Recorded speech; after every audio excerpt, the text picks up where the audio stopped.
Hi, this is Everett. Welcome to my studio, and this is simply drawing with Everett tonight. And I'm broadcasting on YouTube, Facebook, LinkedIn, and Twitch. And in the studio with my wife tonight. Hello. Welcome. Okay. I've also got the chat room on live, and Gloria will be checking the chat room and also monitoring the broadcast. Okay. Tonight we're going to work on another drawing exercise, and we're going to do another basic shape, but again, very important on drawing and basic shape. This one's going to be a cone or a conial shape. So let's go to my close-up camera and let me get started. So what do we mean by conal shapes? Well, let's take a look at, if you look at the side view of this looks like a rectangle. But this conal shape here is a cylinder. You can see here it's rounded on both ends, and if you look at it from the side, it looks like a rectangle. So if you put the tops and the bottoms on it, turn it into a 3D figure, then we go from this shape into a cylinder shape. Now another shape we look at is a triangle. And a triangle shape here would be, say, a cone. This cone here has got an axis up the center right here, but it's also has a rounded bottom on the bottom. Okay, so that's a cone shape. So if we put a triangle in 3D,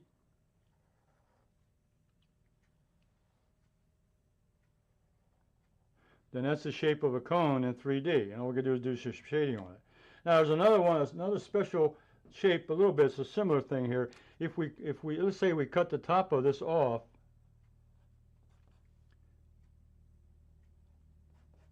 then what we have is we have a truncated cone, and that is something looking like this. That you have a cone, but it's got the top of it missing. Okay. Now we've seen these shapes all along. Here's a sample of a circular shape. This is a building in England. And it's a circular shape. It goes all the way up, I don't know, 50 stories. But that's an architectural building that has a circular shape. So we see those in architecture all the time. Another shape I wanted to share with you was the one I'm going to draw tonight, and that's the cone. And here's one here. This is a traffic cone. And I'm going to draw this one right here, okay? It's got the top cut off, and it's got a bottom on it, and it's got some stripes on it. So we've all seen this probably every time we go to school or to work. We see one of these shapes on the roadway, under construction and so forth. So we're going to draw this. I'm going to draw this item right here. That's going to be tonight's subject. I'll lay this over here on the side. So let's move my board aside, and I've got a piece of drawing paper here on the side, about a 6x8 piece of paper, and I've got my citing pencil, which is a number 2 pencil. I'm going to use a number 2B for some shading, and I've got a blender stump, and I've got a kneaded eraser. Okay, a kneaded eraser, and I'm also going to use some colored pencils tonight, do some coloring. So let's start with the basic shape here, and so what I'm going to do is I'm going to sketch this in. I'm going to draw this section right here. So I'm going to start out with let's do a little bit of sighting. First of all, I'm going to measure right from the photograph. I'm going to measure the size. So the height. I've got the tip of the eraser and my thumbs down here, so I got the height. Turn this around. So I'm going to mark a little mark up here and one down here. So now I've got one dimension. That's going to be that's the height of the cone, truncated cone. All right, now another measurement I can make is the width. So I can let's take the base here on here. See the base right at the middle of the base. And I can get that measurement. So I can come down here to the base, and I'll choose a center here.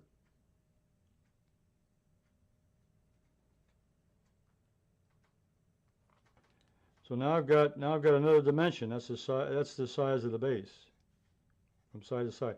And the center of this now is going to be the center of the cone, which is right up the center, is going to be right here. So let's put that in. I've got the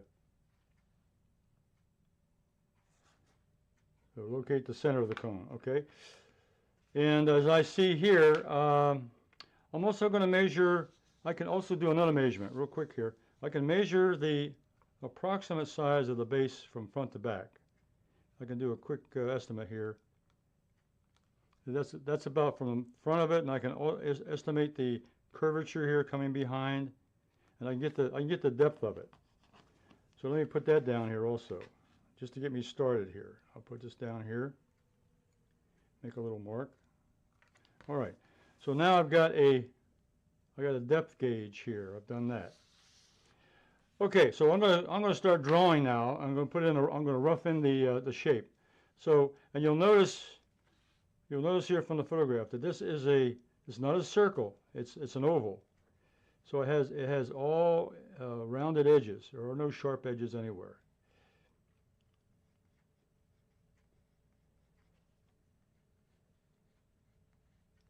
So I'm gonna rough this in.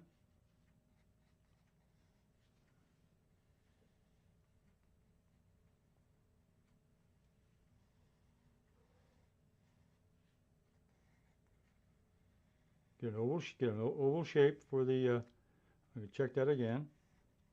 An oval shape for the cone. Okay, and also I can also check here that there's a base here on this. So the base here is about the half of that section there. So I can get that little mark.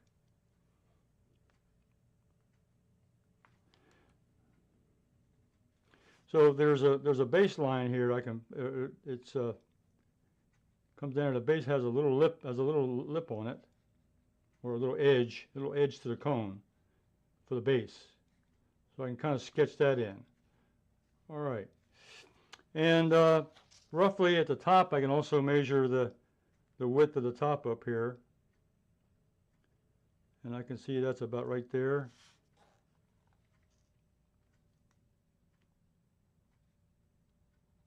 Okay, and that's also going to be that shape's going to be an oval. That's an oval shape at the very top. I got the sides of it. All right, now the sides, if you look at the photograph, the reason I had to measure the base here is the sides come down from the edge of over there, and it comes down to the inside of this. So I can come down here, and I can do a rough guess.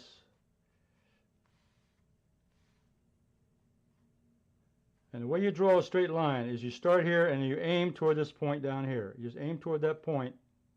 Keep your eye on the target. Keep your eye on the target and keep drawing. And take you right to it. Okay, that's one side. Then we'll go over here to the other side. Keep your eye on the target down here. And draw the line. Keep my eye on the target. Get the straight line. Okay, so now we got the sides of the cone. Okay, so to bring it up here now, I've got the base end with a little edge on it, and I've got the sides up to the top. And I made all those measurements from the photograph. Now, if this was an object outside somewhere, then you would do a sighting just like you would everything else. You'd hold a pencil up there and hold your arm straight, and then you would estimate or you would measure the distance or the length by moving the pencil from side to side, vertical. Right. And you notice here, all the measurements I took were either horizontal measurements or vertical measurements. Okay. Now another couple other things. I want to paint the stripes in here, so let me get those in also. So I can measure this. I can measure this first stripe.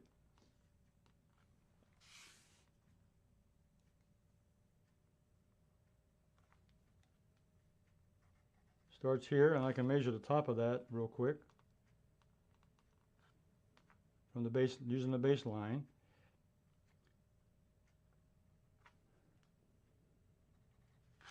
So I can go ahead, I've got the width of this right now. It also has, if you look at the photograph, it's also an arc, or it's an ellipse.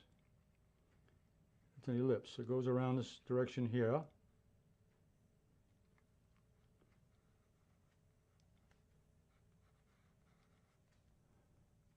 And of course it would curve behind. I got the width of it.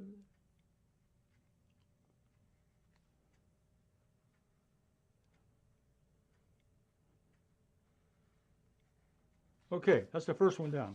Now let's go ahead and measure the next one. So I'll go up to get the base here from the baseline up to the bottom of the next arc or circle.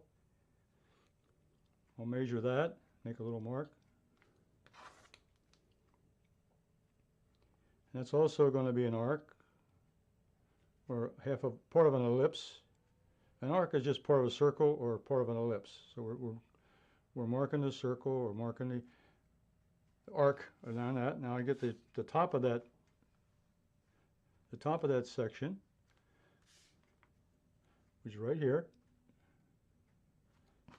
So I'm measuring, just sighting in, and if I had this cone outside looking at it, I'd measure it using the sighting system we do before, just taking a pencil and just looking at it from a distance. There we go, one more, we'll put that up there. So we go measure from the base up to the bottom of the next one.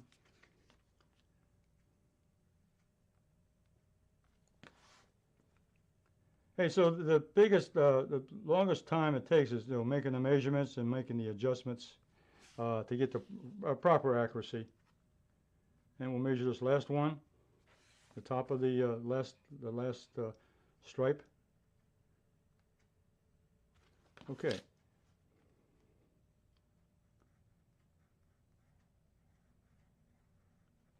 Now take a look at, before I do any final checking on that, I'm going to final look at that, and let's take.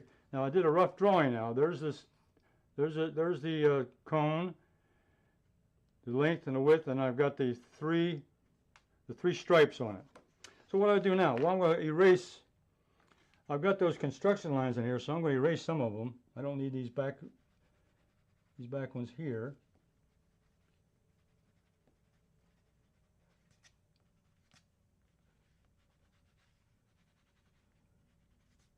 Okay, and what I'm going to do next is I'm going to take my colored pencils. And remember, I don't know if you were the last class I did a colored pencil demonstration also. And the Holbein colored pencil sets are on my website, everettswatercolors.com, and we have 150 colors. So it's a wonderful display of all the colors that we can use. Today I'm just going to use 2 of them, but we have 150 colors on the website that you can order in by sets or individually. So tonight I'm going to use the colors here that I have on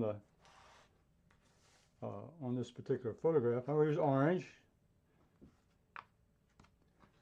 So I'm going to color in, and what I'll do is as I get the colors pretty well based in, then I'll erase the pencil marks. I don't need those anymore. Once I get the color in, then I'm not going to erase the colors. Then I can erase the marks.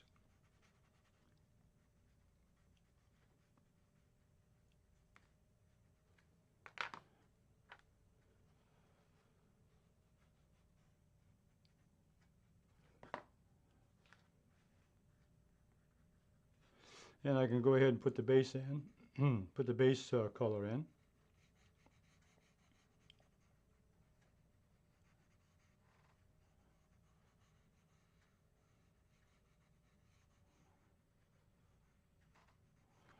And I can erase some of the pencil lines. The construction lines can be taken out.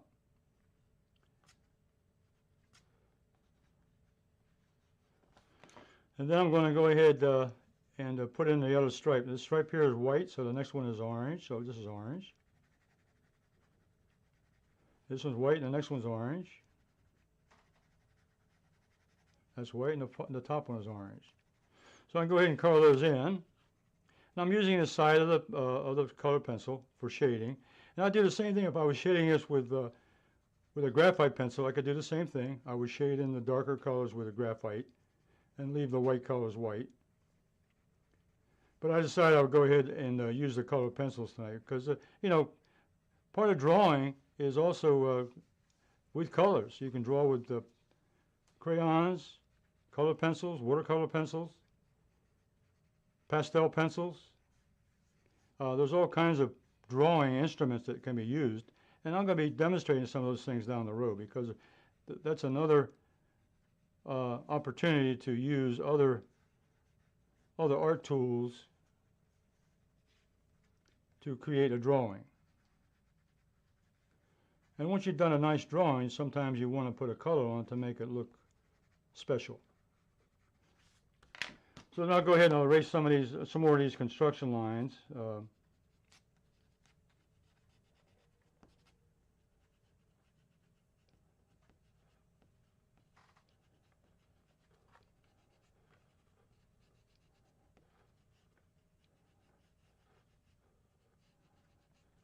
I'm erasing the pencil lines because by blending the graphite in with that, it's going to muddy up the color a little bit. So I'm erasing most of the graphite. That's why I put them in light.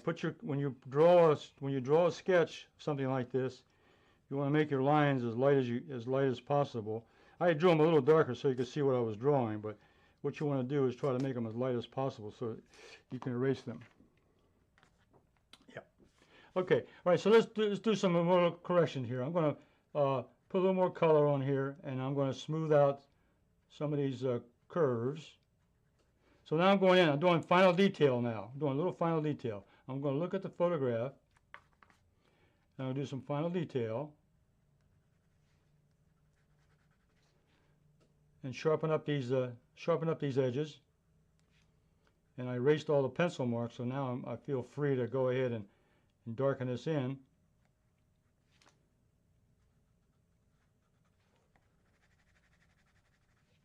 Put more color down here.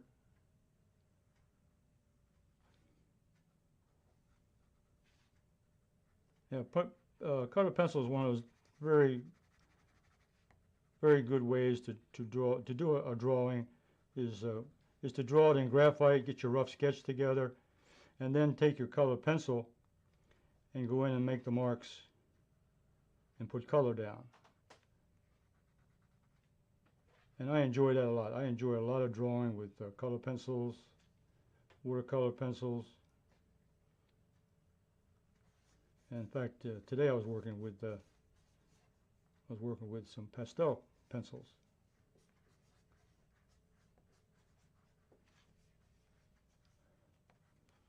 Okay, now I'm going to follow a little bit of this here.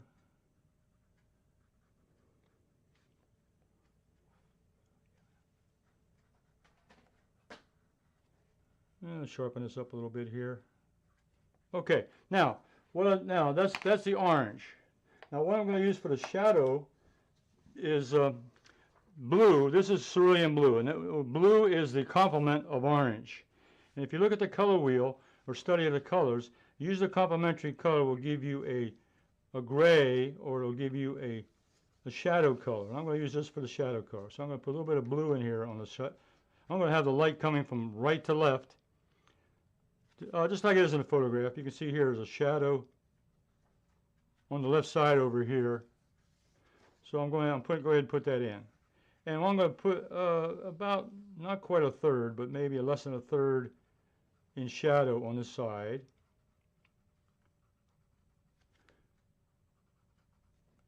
And what I would recommend when you put a shadow in, put it in lightly, and then you can always darken it. But I'm going to put in probably a medium level at this point. And then down here I've got the base. There's a shadow behind, because it's coming across here. And then this shadow here on the side. And the shadows will give the object a dimension. It'll give it a look of dimension. It'll give it some depth. So shadows are very important.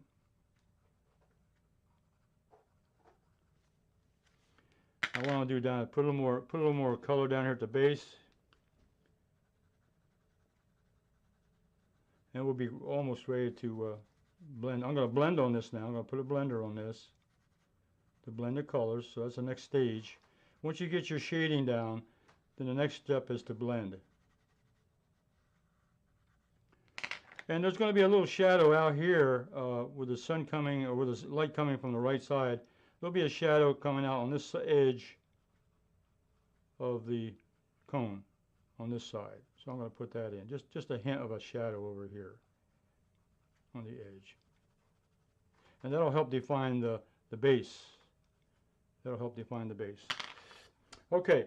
Now what I also do, here's another little thing I do when I draw. I take a straight edge. This happens to be a see-through ruler, which I also have on my website. Take the see-through ruler and I line it up on the side. This is a straight edge, straight line. Line it up. And then I can go in here now and I can put in background. I can put in a background color. I'll use the blue over on this side.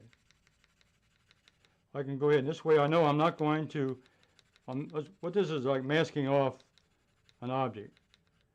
I'm masking this off so I won't put any color on the color I've already got on the paper. This protects that right edge.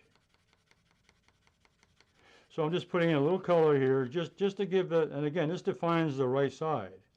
I'm doing this as a demonstration to show how we can use color or shading to give an object a dimension. All right, so this will leave that alone. All right, now I'm going to take the blender, and let's see, I got this. What I have now for blending, I have this is a Holbein product. The Holbein pencils come.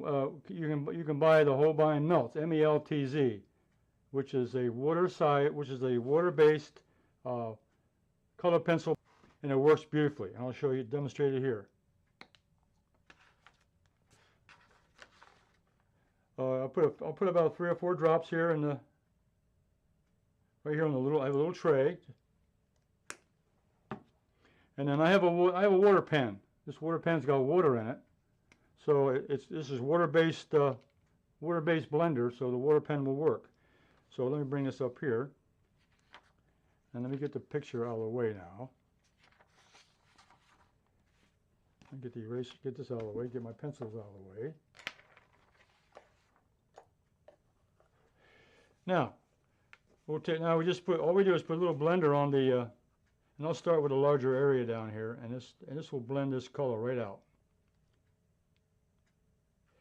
And this almost gives it the appearance of watercolor. I mean, it's just so fluid that the colors just blend so beautifully.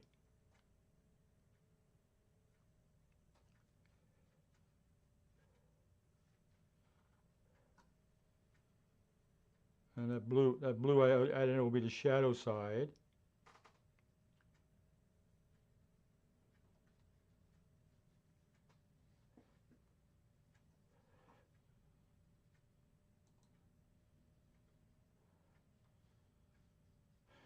Okay. And then I'll go up here and we'll put in the next line. So see, you can see how quickly it is. I can blend this very quickly. It just by putting the melts onto the paper with the colored pencil, and it automatically blends together. There, that blue and that orange color mixed together to give me that shadow on that side. And it's water-based, so it's very user-friendly.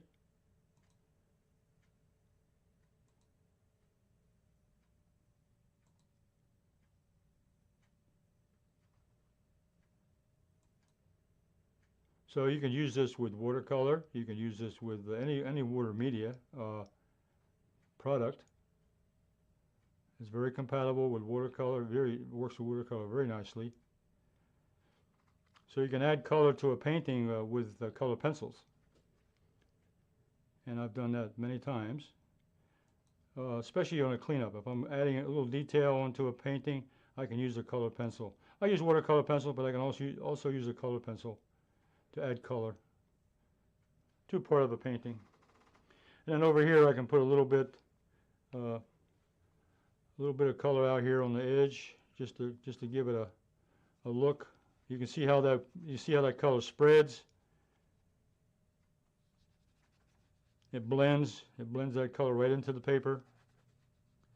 Gives it a nice, I'll give a nice straight edge here where I use the ruler straight edge. And a little bit down here on this shadow. Now what I want to do here now is take this and I want to blend this out just a little bit.